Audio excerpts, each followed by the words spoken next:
Hey guys, Ashley here with another reading, and this is surprisingly FMA related. And this one was suggested by Karina, and she basically said that she made this story, and I'm like, might as well. I mean, who knows? This one actually might be interesting. She pretty much did inform me that it was slight dialogue from Congress Shambhala. If you basically remember my reaction to there were some she basically mentioned there were some scenes that were kind of taken out of the movie because save on time, but still it would have been a lot more made more of an impact rather than the bitter stuff. Anyways, mortality. Isn't that supposed to say morality? Anyways, when something is alive, then at some point that life will expire. The body will return to the earth, and I get it. It's the quote. It's the quote.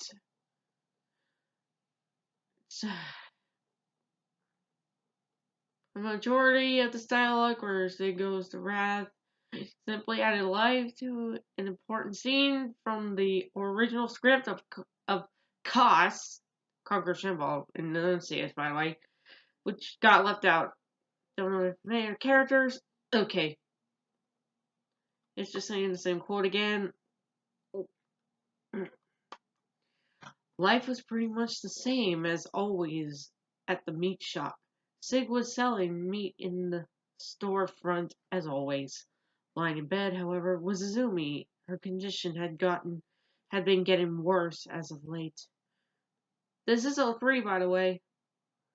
If for those who don't know which timeline Conquer Shambhala takes place in, she had been coughing up more and more blood lately. Izumi seemed aware that she might not have that much time left. Sig was suffering over the internally, but Izumi had come to accept that it was her punishment for trying to develop into forbidden alchemy despite the warnings. It was about 2 months ago, she muttered, heard out, deep in thought, as she remembered the face of the boy who might as well be her child. Wrath.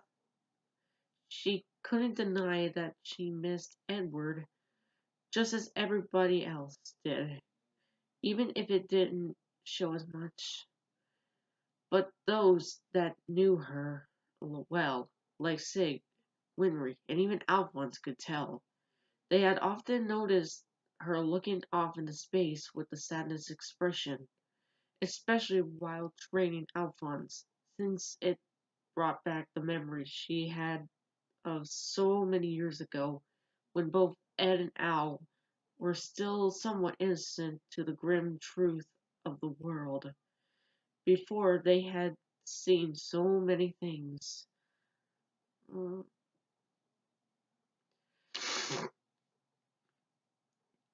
Winry was sitting beside her. Over such a short period of time, she seemed to have become hard herdier? Like the Pokemon herdier? Ugh. Having returned from her training, she had always changed her outfit, wearing an automail technician's tool belt as such. Winry had been feeling more and more worried for Izumi, just like the others. Izumi broke out into a coughing fit. I will eventually become unable to move, so I told Al to go. There wasn't anything else I could teach him. Is that so? Winry mumbled, eyes downcast. Neither one of them were really looking at each other. Izumi gave a sad but fond expression, almost smirking. He had a terrible talent for absorbing alchemy. Now he might even surpass Ed. Winry nodded. But he still hasn't given up on Ed, has he? He believes. Izumi started. looking down at the blood she had coughed up, grabbing a tissue that Winry offered her. That Ed is alive somewhere. At first, I thought maybe he just didn't really understand how he disappeared, but that's not it. It seems he feels something. There was just that was just like Al. Not to give up on Edward, Winry thought. She was silent, but on edge, as Azumi had yet another coughing fit. She then continued. It seems he's seen in dreams of Ed himself in the body of a sickly 17-year-old boy. Oh boy! If you guys remember Conqueror Shambhala, you probably might actually remember there was an alternate version of Al. Living with Ed. There's a rocket or something like that they are working on. Izumi's face looked pale as she spoke, and Winry could tell that she was in no condition to be up and about. Izumi-san, that's enough. Please rest, she told her in a soft and choked up a voice. Ugh, and choke up voice. My bad. However, instead of listening, Izumi's eyes flared open and she stood up, taking Winry aback. Winry became even more worried. Izumi-san. Not listening, Izumi weakly staggered towards the back door, almost falling along the way, catching the attention of Sig.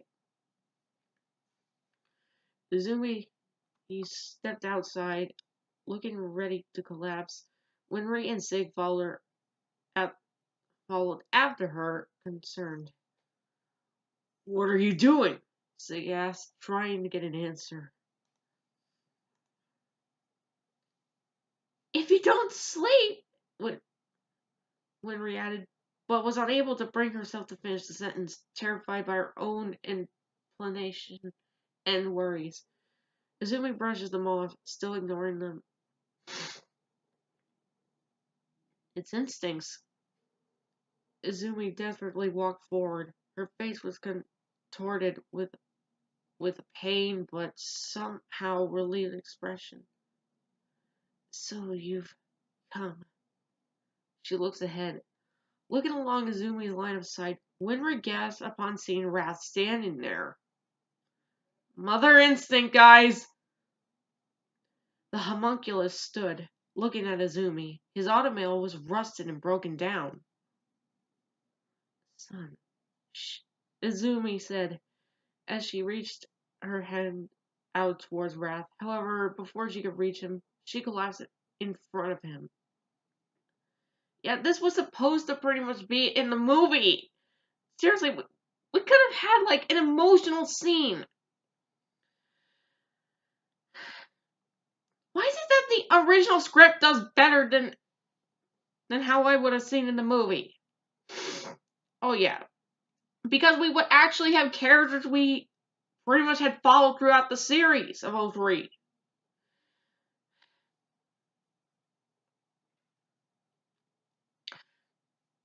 Startled and visibly distraught, Wrath turned around and started to flee. However, Winry's voice stopped him. Wrath. The boy jerked to a stop in response. You can't go. Isn't she your mom, after all? Winry looked at him. Wrath returned the gaze, before looking away, uncertain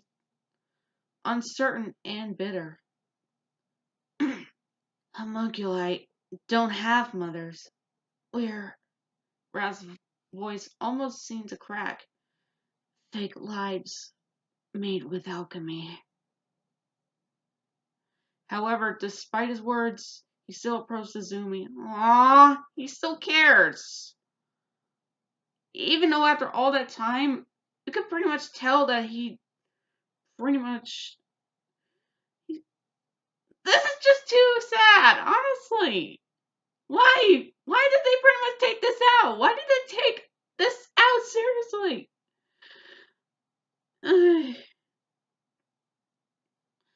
With a conflicted look of suffering, Izumi could still recognize him as her son, even after everything that had happened. Even though he wasn't human, she still loved him. Of course, even if he's not human, she pretty much still brought him into the world. She cares about Wrath, and it's understandable.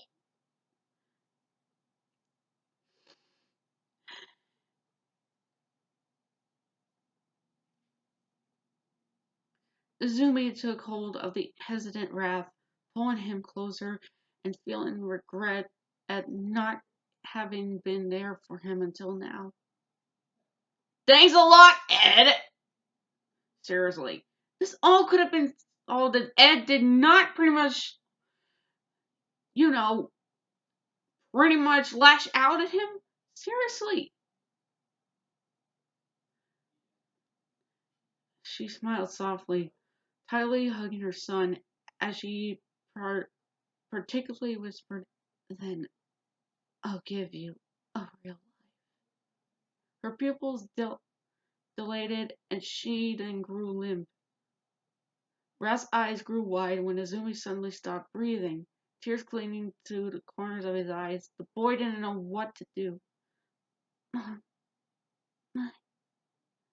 After a moment, Winry and Sig noticed as well. Izumi-san! Izumi-san! Izumi had taken her last breath, holding on to Wrath, her precious boy, with a smile. It was probably the most genuine and content smile Sig had seen from Izumi in so many years. I feel this. You can say I just downright like got hit in the feels, man. Feels arrow. Okay. Wrath was spaced out, unable to fully process what had just happened. Winry then burst out sobbing, wishing more than anything that there was something they could have done, but was moved by how happy Izumi seemed in the end. After a moment of strained silence had passed, Izumi walked. Seriously, I gotta stop doing. Sig walked over to Wrath, his and Izumi's child, their baby, kneeling down and pulling the frightened child as well as the woman he had always loved with his entire soul and being into a tight embrace, only managing to choke out the words, "I'm so sorry." Within an instant, all of Rat's walls of defense came crumbling down around him, and the tears just spilled out without any control. And that's the end, guys. Seriously, this is in fact the original script of what would have went down with Izumi, and honestly, it would have been a lot more better of a movie if they had included these scenes. I mean, there's even a scene with Winry and Mustang, and a scene where Hohenheim actually admits that he basically regrets for not at least giving the affection that Envy had deserved, or pretty much saying that I'd be happy to be killed by him. Like, seriously.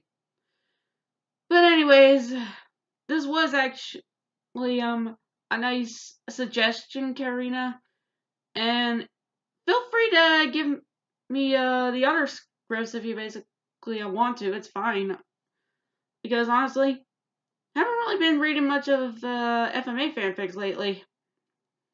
But yeah, I hope you guys enjoyed this, and I will be seeing you all later. I will be doing a comic soon, and I'll see you then. Also, I will be doing another creepypasta reaction, so look forward to that, and I will see you all later.